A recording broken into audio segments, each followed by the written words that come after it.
कह रहा है कि तुम्हारे माँ मर गई जंगल में, लकड़ी लाने गई थी। तुरंत चंद्रहास गया, अपने माँ के मृत्यु अवस्था में देख करके रोना शुरू कर दिया।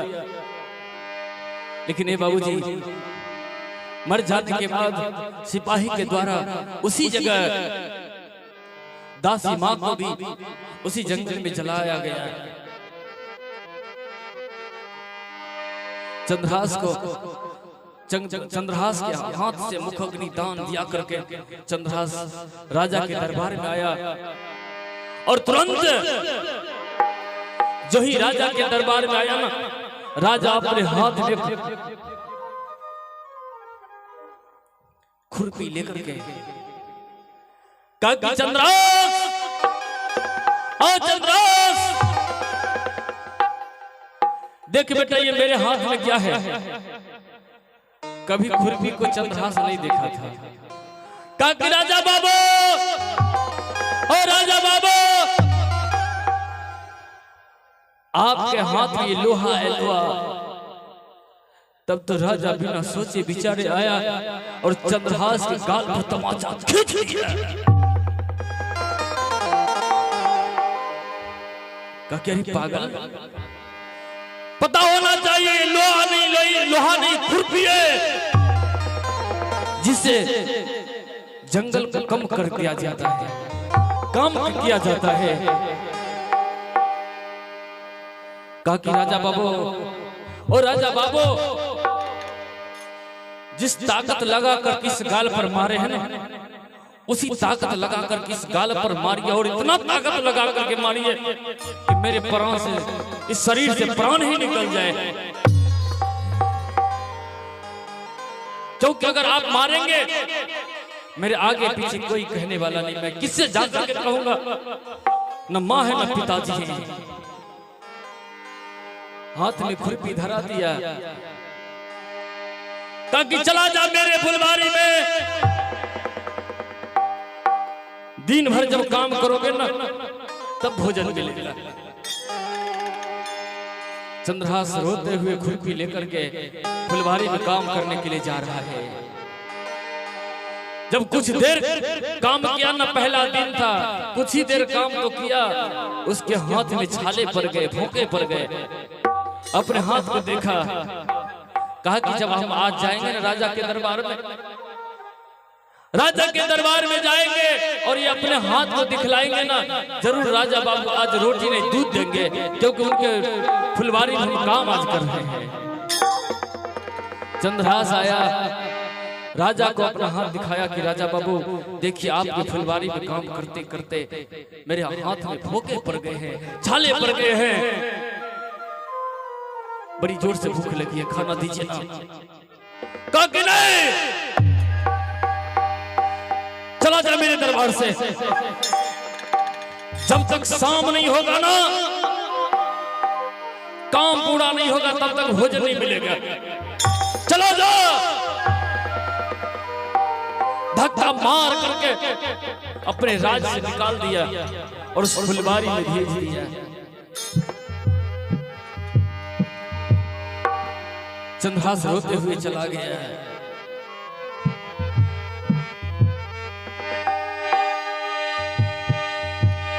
आर चलता कि वहां कहा न सखी कहा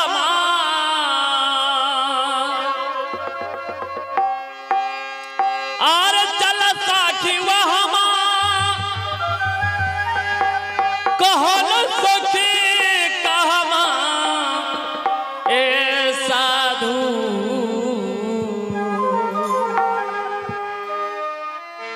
जहां हरियाल पेड़ का चनार,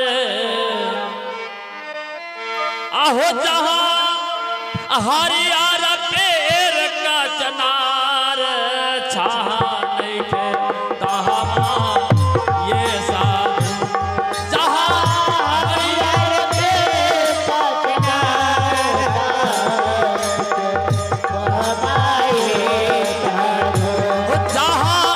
हरियार पेड़ का चनार,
वहां चंद्रहास खुरपी चला रहा है, उधर से नारद जी आ रहे हैं, गाते आ रहे हैं।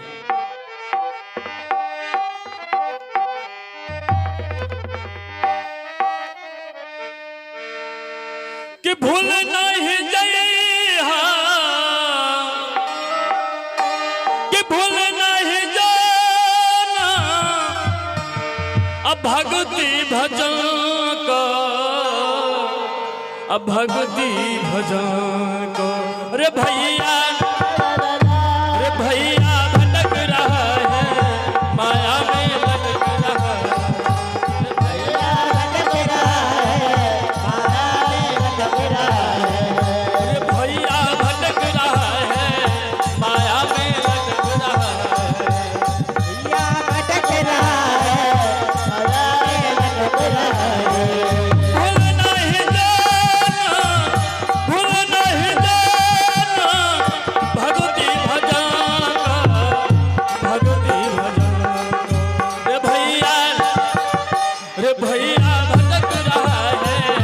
माया में लटक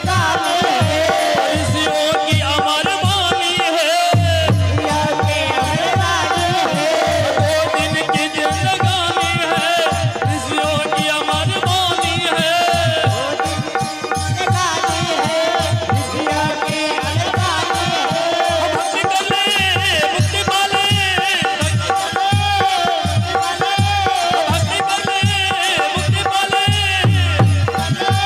है।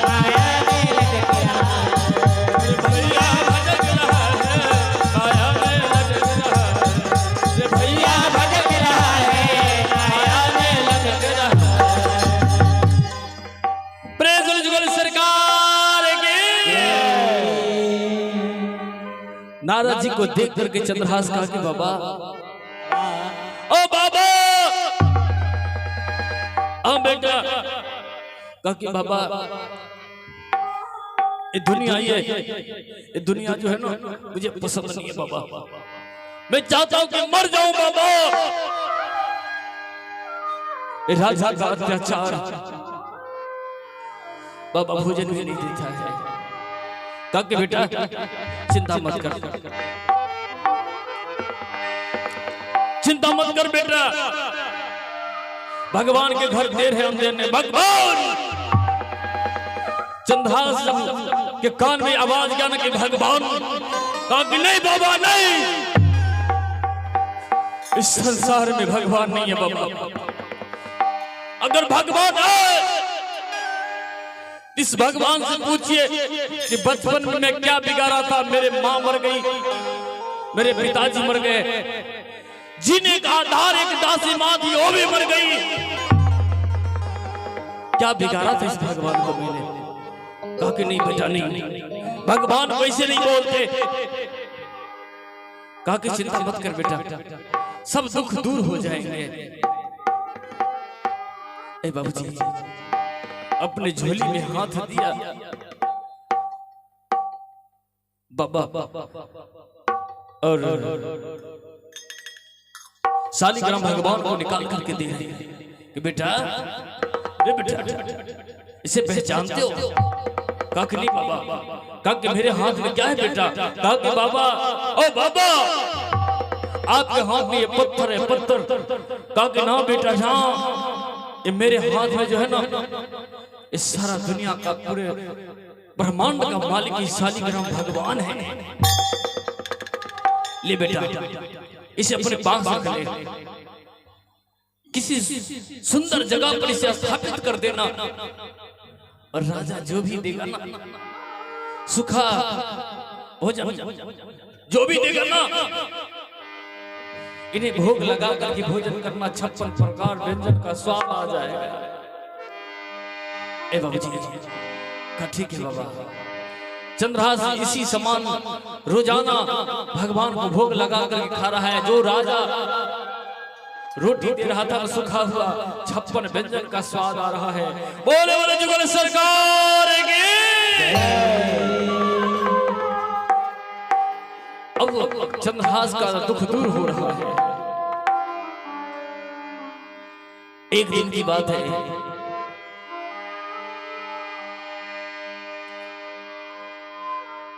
चंद्रहास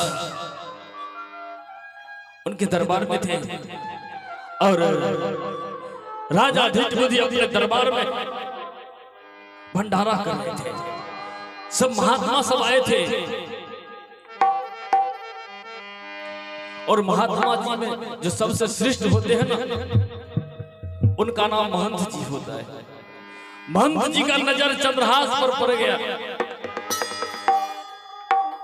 जब महंत जी का नजर पड़ा ना चंद्रहास पर, ए बाबूजी राजा से पूछने गए कि राजन, और राजन, हाँ बाबा, काकी लड़का कौन है? काकी ये मेरे दरबार में रहने वाला नौकर है। नौकर? काकी नहीं राजा नहीं। काकी इसके ललाट में तो कुछ और ही लिखा है और तू कहता है कि ये नौकर है। कहा कि तू कहता कि मेरे दरबार का ये नौकर है और इसके मस्तक में क्या लिखा है जानते हो? कहा कि क्या लिखा है? कहा कि तुम अगर सुनोगे ना गुस्सा आ जाएगा, क्योंकि सच्चा बात मनुष्य को सुंदर नहीं लगता है। कहा कि बाबा कहिए ना।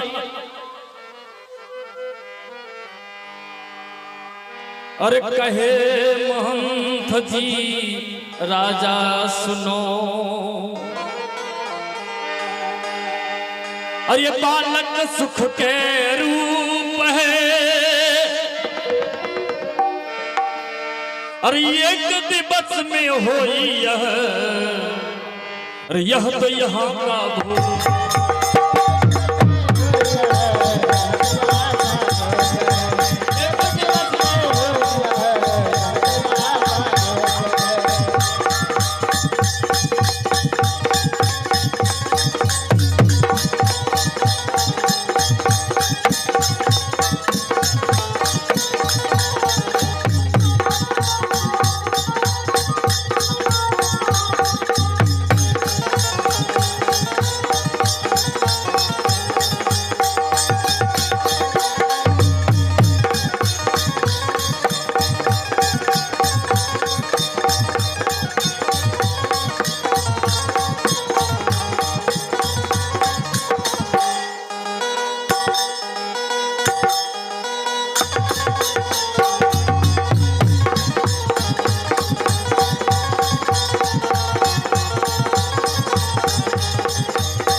कि ऐसा कभी नहीं होगा, यहाँ का राजा बनेगा नहीं है, कभी नहीं होने देंगे।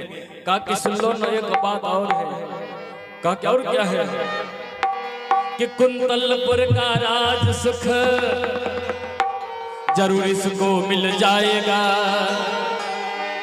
अब तेरी बेटी बिसिया से अरे नाता यह तो जोड़ेगा। कहा कि कुंतलपुर का राज सुख जरूर इसको मिल जाएगा, तेरी बेटी बिसिया से नाता यह तो जोड़ेगा। ए बाबू जय सिया राम, बोलिए साचे दरबार की जय।